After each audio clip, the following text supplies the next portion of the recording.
ओम शांति। 8 जुलाई 2026 की प्रातः मुरली। मीठे बच्चे, इस सभा में बाहरमुखी बनकर नहीं बैठना है, बाप की याद में रहना है। मित्र संबंधी अथवा धंधे आदि को याद करने से वायुमंडल में विघ्न पड़ता है। प्रश्न है आज का, तुम बच्चों की रूहानी ड्रिल की विशेषता क्या है जिसे मनुष्य नहीं कर सकते? उत्तर में है, तुम्हारी रूहानी ड्रिल बुद्धि की है। उसकी विशेषता यही है जो तुम आशिक बन अपने मासूक को याद करते हो। इसका ही इशारा गीता में भी आया है, मन मना भाव। परंतु मनुष्य अपने मासूक परमात्मा को जानते ही नहीं, तो ड्रिल कैसे कर सके?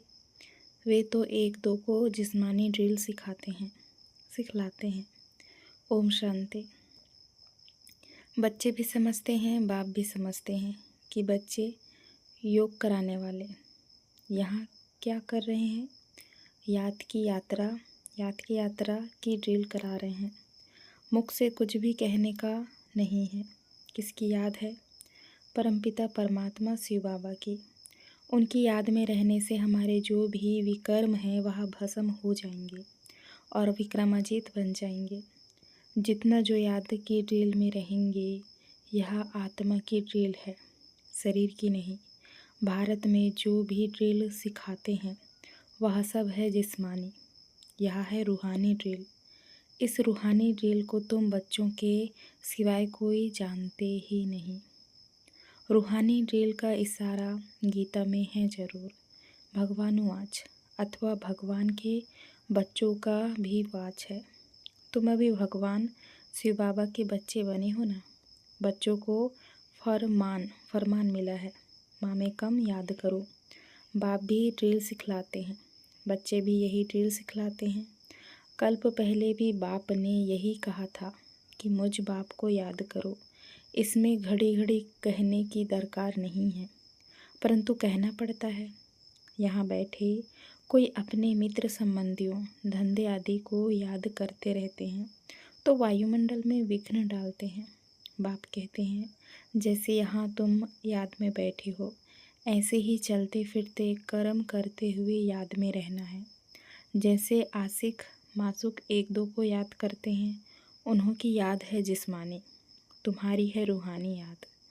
आत्माएं भक्ति मार्ग में भी आशिक होती हैं, परमपिता परमात्मा मासूक के, परंतु मासूक को जानते नहीं हैं, ना अपनी आत्मा को जानते हैं। मासूक बाप आया हुआ है। भक्ति मार्ग से लेकर आत्माएं आशिक बनी हैं। यह है ही आत्माओं और परमात्मा की बात।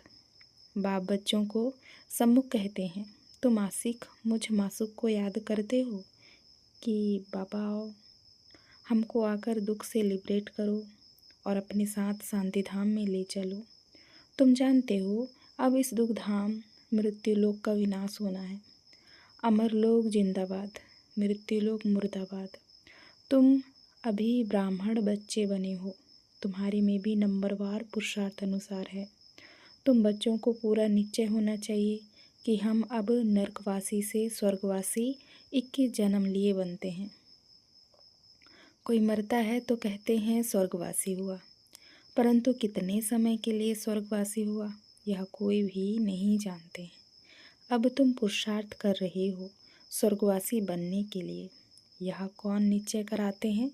वह है गीता का भगवान, परंतु वह तो एक ही निराकार होता है। मनुष्य समझते हैं निराकार तो निराकार ही है, वह कैसे यहाँ आकर सिखलाएंगे? बाप को ना जानने के कारण रामानुसार श्री कृष्ण का नाम भूल से डाल दिया है। श्री कृष्ण और शिव का संबंध इस समय नज़दीक है। शिव जयंती होती है संगम पर, फिर कल होगी श्री कृष्ण जयंती। शिव जयंती है रात में, श्री कृष्ण जयंती है सवेरे, उसको प्रभात कहेंगे। जब शिवरात्रि पूरी होती है तब फिर श्री कृष्ण जयंती होती है। यह बातें बच्चे ही समझ सकते हैं। कायदा है यहाँ सभा में कोई बाहरमुखी ना हो, बाप की याद में रहना है। मनुष्य पुकारते भी हैं, हे पतित पावन आओ, आकर पावन बनाओ, परंतु ड्रामानुसार पत्थर बुद्धि कुछ भी समझते नहीं। अगर जानते अगर जानते होते तो बताते। उनको यह भी पता नहीं है कि अभी कलयुग का अंत है, फिर जब बाप आते हैं तब आदि होती है। मनुष्य तो बिल्कुल घोर अंधियारे में है। लोग समझते हैं कलयुग में अजून 40,000 वर्ष पड़े हैं। बेहद का बाप समझाते हैं, हद का बाप कब पतित पावन हो ना सके। बापू नाम तो बहुतों के रख दिए हैं। बुजुर्ग को भी बापू अथवा पिताजी कहते हैं। यह रूहानी पिताश्री तो एक ही है जो पतित पावन ज्ञान का सागर है। बच्चों को पावन होने के लिए ज्ञान चाहिए। पानी में स्नान करने से कोई पावन थोड़ी ही बनेंगे।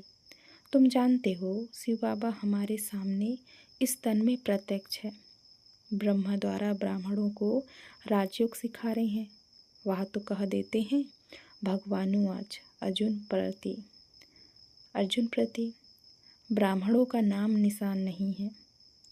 गाया जाता है ब्रह्मा द्वारा स्थापना, विष्णु द्वारा पालना। स्थापना तो ब्रह्मा द्वारा ही करेंगे, ना कि विष्णु द्वारा, न शंकर द्वारा। तुम बच्चों को यह समझानी अब मिली है।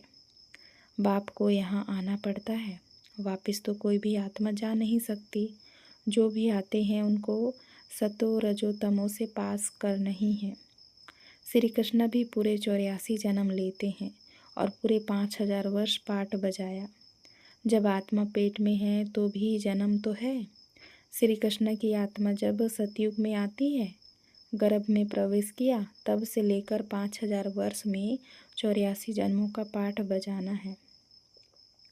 जैसे शिव जयंती मनाते हैं तो इसमें बैठा है ना।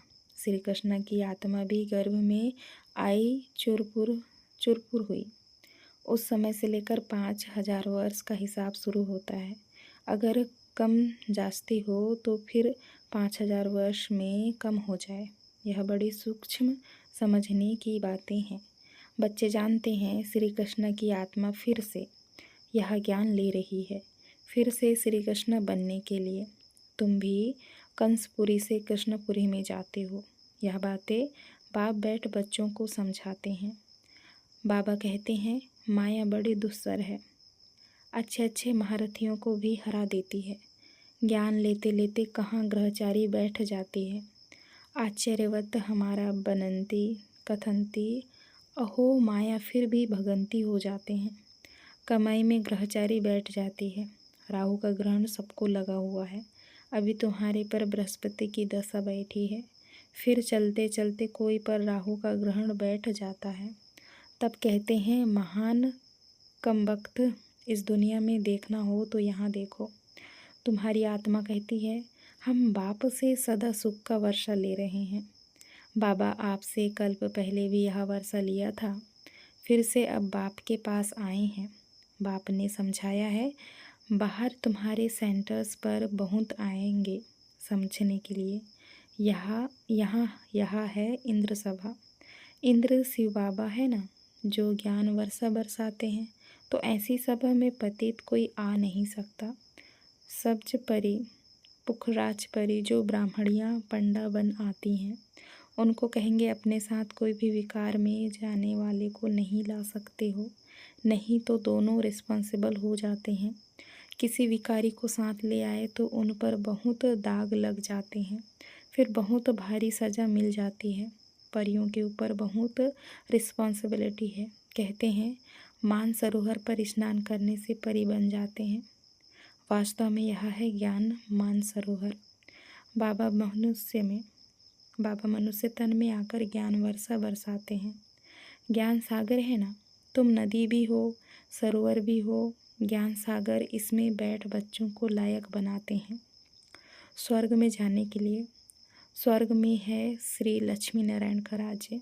यह है प्रवृत्ति मार्ग का अहम ऑब्जेक्ट। कहते हैं हम दोनों ज्ञान चिता पर बैठ लक्ष्मी नारायण बनने वाले हैं। उच्च पद पाना है ना। आधा कल्प आत्माएं तड़पती रहती है, बाबा आओ, आकर हमको राजयोग सिखलाए, पावन बनाओ। बाप इशारा देते हैं।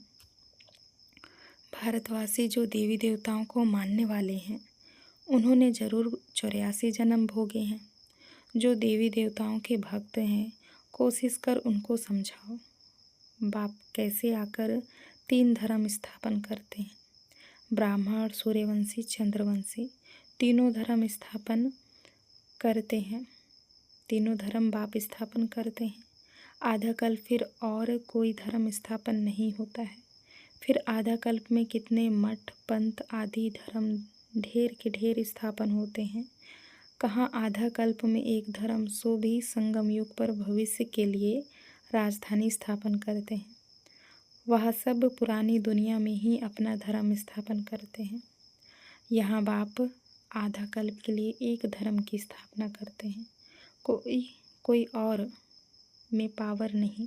बाप तुमको अपना बनाकर सूर्यवंशी, चंद्रवंशी घराना स्थापन कर बाकी सब का विनाश करा देते हैं। सभी आत्माएं शांति में चली जाती है, तुम सुख में आते हो। उस समय दुख कोई है नहीं जो गॉड को याद करे। यह ज्ञान भी तुम्हारी बुद्धि में है। तुम जानते हो बाप जो ज्ञान का सागर है वह नॉलेज दे रहे हैं। सागर तो एक ही है। तुम अपने को सागर नहीं कहलाएंगे, तुम उनके मददगार बनते हो, इसलिए तुम्हारा नाम है ज्ञान गंगाएं। बाकी वह है पानी की नदियाँ। बाप कहते हैं मुझ सागर के तुम बच्चे कामचिता पर बैठ जल मरे हो, अर्थात पतित बन पड़े हो। अब फिर मुझे याद करने से ही तुम पावन बनेंगे। यह सृष्टि का चक्र 5000 वर्ष का है, यह भी किसी को पता नहीं है। सृष्टि का चक्र पूरे 4 भाग में है। 4 युग है ना। यह संगम युग है कल्याणकारी। कुंभ कहते हैं ना, कुंभ कहा जाता है मेले को।